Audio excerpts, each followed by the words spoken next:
প্রিয় দর্শক, মাইটেক টিভিতে আপনাদের সবাইকে স্বাগত। নমস্কার। গত ৪ দিন আগের কথা বলছি। আজকে ধরুন ২৬ তারিখ, মানে ২২ তারিখের কথা বলছি। ২২ তারিখে আমি একটু কাজে আমার এখানকার আমার নিকটস্থ স্টেশনে গিয়েছিলাম। স্টেশন থেকে ফেরার পথে রাস্তা দিয়ে যখন আসছিলাম, তখন আমার এক দাদা, তিনি তাত্ত্বিক কমিউনিস্টের নেতা। তাত্ত্বিক কমিউনিস্ট নেতা, পড়াশোনা করেন এবং যথেষ্ট স্টাডি করেন। তিনি ঘরে বসে লেখালেখি করছিলেন। জানালা দিয়ে আমাকে দেখতে পেয়ে হাঁকলেন। অবশ্য ওনার বাড়িতে আমি কোনোদিন ঢুকিনি, কোনোদিন যাইনি। সেদিন একেবারেই পিড়াপিড়িতে বললো, আয় একটু একটু ঘরে আয়, বস, একটু কথা বলি। আমার শরীরটা বেশি ভালো না। তা আমি গেলাম ওনার ঘরে।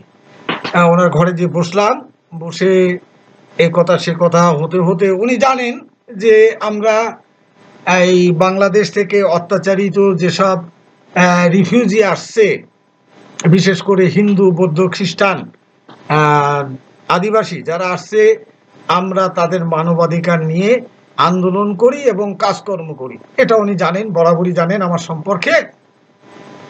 তো এই দিন বসিয়ে নিয়ে জিজ্ঞাসা করলো যে তোদের এই রিফিউজি আন্দোলন কিরকম হচ্ছে এবং পরিস্থিতি কি। এই যে ভোটার কার্ডটা বাতিল হচ্ছে, সেক্ষেত্রে কি হবে, তারপর এনআরসি হলে রিফিউজিদের কি হবে।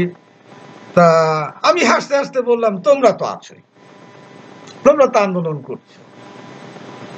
বললো, হ্যাঁ আমরা তো আন্দোলন করছি, তোরা কি করছিস? আমরা কিচ্ছু করছি না, আমরা কিছু করছি না। এই কথা সে কথা হতে হতে বেশ আলোচনাটা জমে গেল। জমে যাওয়ার পরে আমি যে কথাটা বললাম যে, দেখো, তোমরা যত কথাই বলো, যত যুক্তি দেখাও, একটা কথা খুব ভালোভাবে ভাববার আছে। দয়া করে, তুমি আমার চেয়ে বয়সে 2 বছরের বড় হলে বড় প্রবীণ, তুমি একটু ভেবে দেখো, তুমি একজন শিক্ষিত লোক। সমস্যা রিফিউজিদের, বাংলাদেশ থেকে যারা রিফিউজি হয়ে আসছে, সমস্যাটা কিন্তু তাদের। আর যে দেশে আসছে, মানে ভারতবর্ষে আসছে, সমস্যাটা ভারত সরকারের। তাহলে রিফিউজি এবং ভারত সরকারের মধ্যে এটা বোঝাপড়ার দরকার হয়, তাই কি না? ভদ্রলোক একটু ভাবলেন যে কথা তো ঠিক। আর তোমাদের সরকার, তোমাদের বামপন্থী সরকার 34 বছর ক্ষমতায় ছিল। একবার দয়া করে একটু ভাবো, 34 বছর তোমরা যে ক্ষমতায় ছিলে, তখনও তো বাংলাদেশে যারা সংখ্যালঘু হিন্দু, বৌদ্ধ, খ্রিস্টান, আদিবাসী বসবাস করে, তাদের উপর অত্যাচার হতো বা হয়ে আসছে। তো তোমরা কি তোমাদের বিধানসভায় বিষয়টা নিয়ে নিন্দা প্রস্তাব এনেছো? কোনোদিন আলোচনা করেছো? বলছে না, তা আমরা করি। তা তোমরা যখন করনি, তাহলে তোমাদের এটা নিয়ে ভাববার কোনো বিষয় নয়, বা তোমরা কোনোদিন ভাবনি। তোমরা আন্তরিকভাবে যে ভাবনাটা, রিফিউজিদের পক্ষে সহানুভূতিশীলতা, সেটা তোমরা কখনোই দেখাওনি। তোমাদের আগে কংগ্রেস সরকার ছিল, তারাও ভাবেনি, তাই তো? বরং রিফিউজিদের তোমরা ডেকে এনে যেটা করেছো, মরিচঝাপিতে গণহত্যা চালিয়েছো, তোমাদের সরকার গণহত্যা চালিয়েছে। কংগ্রেস এই দেশকে ভাগ করেছে, ভাগ করে যারা রিফিউজি হয়ে আসছে তাদের সঠিকভাবে পুনর্বাসন দেয়নি। তা বলে তাদের জীবনের মান উন্নয়নের ব্যাপারটা তারা ভেবে দেখেনি। দেখেছে কি? দেখেনি। ওই দিয়ে রাখলাম ঘাস বনে, গরু খায় কি না খায় সেই জানে, এরকম একটা ভাব ছিল। তাহলে তোমাদের ব্যাপার নয় এটা। কোন সরকার, কোন দল তোমরা দেখোনি। এই যে আজকে বিজেপি সরকার যারা কেন্দ্রে ক্ষমতায় আসছে, রিফিউজিদের জন্য সিএ তারা পাশ করিয়েছে, লোকসভা রাজ্যসভায় সিএ আইনটা করেছে। সাংবিধানিক পরিবর্তন একটুখানি এনেছে। আচ্ছা, সিএ ধরুন নিল সমস্ত রিফিউজি, তাতে রিফিউজিদের কি লাভ হবে? কি লাভ হবে? তারা জমি পাবে না, বাড়ি পাবে না, বসবাসের জায়গা পাবে না, তাদের শিক্ষার মান উন্নয়ন হবে না, তাদের কর্মসংস্থান হবে না, তাদের চিকিৎসার ব্যবস্থা করা হবে না। পাঞ্জাবের রিফিউজিরা যেভাবে তারা সুযোগ সুবিধা পেয়েছে, বাংলার রিফিউজিরা কি তা পেয়েছে? ভবিষ্যতে পাবে? পাবে না। তাহলে রিফিউজি নিয়ে যেসব রাজনৈতিক দল মাথা ঘামাচ্ছে, এটা তাদের কুমিরের কান্না ছাড়া কিছু নয়। তারা রিফিউজিদের জন্য সহানুভূতিশীল হতে পারে, কিন্তু রিফিউজি চ্যাপ্টার নিয়ে তাদের মতামত তারা দিতে পারেন, কিন্তু রিফিউজিদের বিভ্রান্ত করতে পারেন না। আমরা দেখেছি যে ওপারে যারা অত্যাচারিত হয়ে এপারে আসছে, তাদের মুখ দিয়ে অত্যাচারের কথাটা বলতে পর্যন্ত দেওয়া হয় না।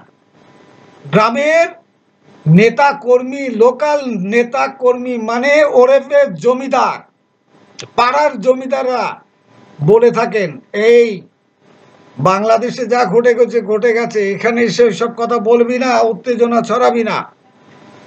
আমার প্রশ্ন একটাই, যদি সে দেশে অত্যাচার হতে পারে তাহলে এদেশে কেন বলা যাবে না? সে দেশে যদি মানুষ তাড়াতে পারে তাহলে কেন তারা কোনো দাবি দেওয়া করতে পারবে না? এটা তো খুব সঠিক প্রশ্ন। দিনের পর দিন, বছরের পর বছর, একদিন দুই দিন নয়, বাংলাদেশে শুধু নয়, বাংলায়, সমগ্র বাংলায় হিন্দুদের ওপর অত্যাচার আজকে নতুন কিছু নয়। এটা চৈতন্য মহাপ্রভুর আমল থেকে হচ্ছে, বা তারও আগে থেকে হচ্ছে, নতুন কিছু নয়। কিন্তু তোমরা যারা বিজ্ঞ লোক, যারা ইতিহাস চর্চা করো, দাদা, তোমরা এই ব্যাপারটা নিয়ে কখনো ভাবোনি, আজও ভাবছো না। এটা তোমাদের ভাববার দরকার আছে।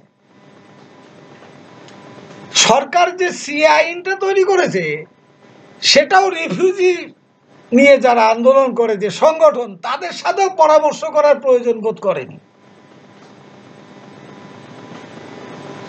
ভবিষ্যৎ কি? 2 কাঠা জমির উপরে তুমি আমাকে একটা বাড়ি দেবে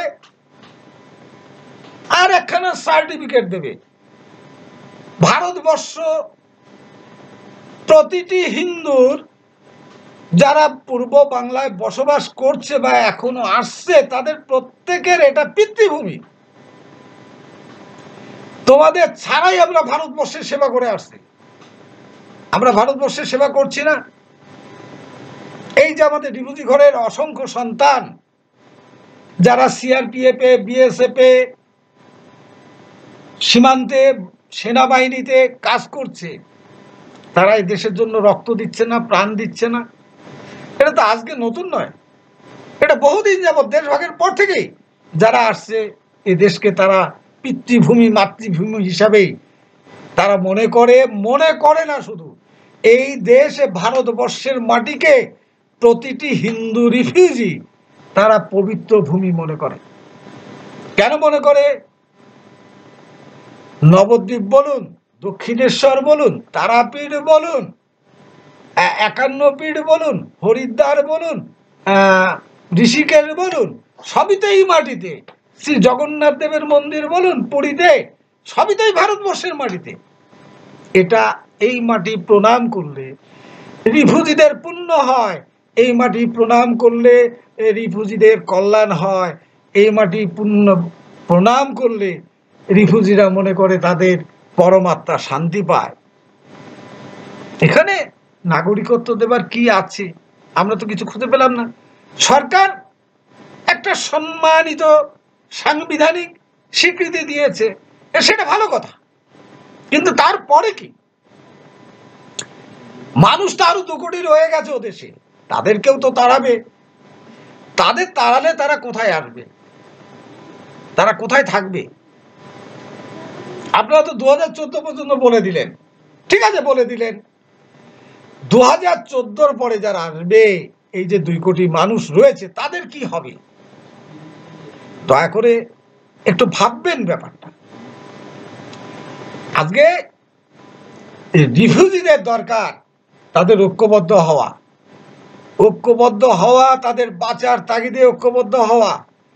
টেনশন নয়, টেনশন নিয়ে অনন্তকাল বেঁচে থাকা যায় না। আজকে ভোটার কার্ড বাতিল হবে, কালকে রেশন কার্ড বাতিল হবে, তারপরের দিন ঘাট ধাক্কা দেবে। এ কতদিন আপনারা সহ্য করবেন? এর একটা হিসেব নিকেশ করে শেষ হওয়ার দরকার। অতএব এক্ষেত্রে একমাত্রই রাস্তা, সে রাস্তা হলো যে মানুষগুলোকে তাড়িয়েছে তার পরিমাণ প্রায় 3 কোটি, আর ওপারে আছে 2 কোটি, তাহলে 5 কোটি মানুষ। 5 কোটি মানুষ নিয়ে বাংলাদেশ থেকে ভূখণ্ড নিয়ে সেখানে পৃথক একটি রাষ্ট্র এই রিফিউজিদের জন্য করা যেতে পারে বা করা যায়। কেন করা যাবে না? আপনারা জানেন ভ্যাটিকান সবচেয়ে ক্ষুদ্র দেশ, 107 একর জমির ওপর ভ্যাটিকান, জনসংখ্যা মাত্র 1000। সেই ভ্যাটিকান একটি স্বাধীন দেশ, 1000 মানুষ নিয়ে 107 একর জমি নিয়ে যদি একটা দেশ হতে পারে, তাহলে এই রিফিউজিদের জন্য এদের সংখ্যা 5 কোটিরও বেশি।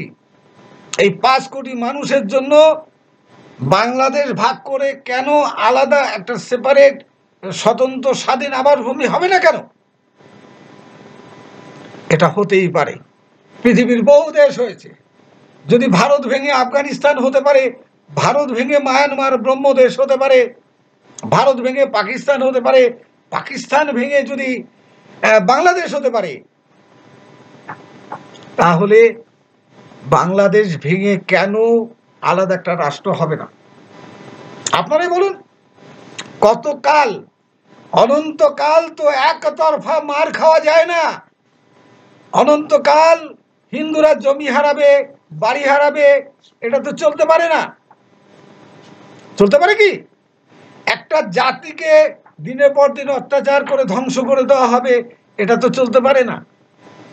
যদি অনন্তকাল এটা মেনে নিতে হয়, তাহলে লোক বিনিময় হোক।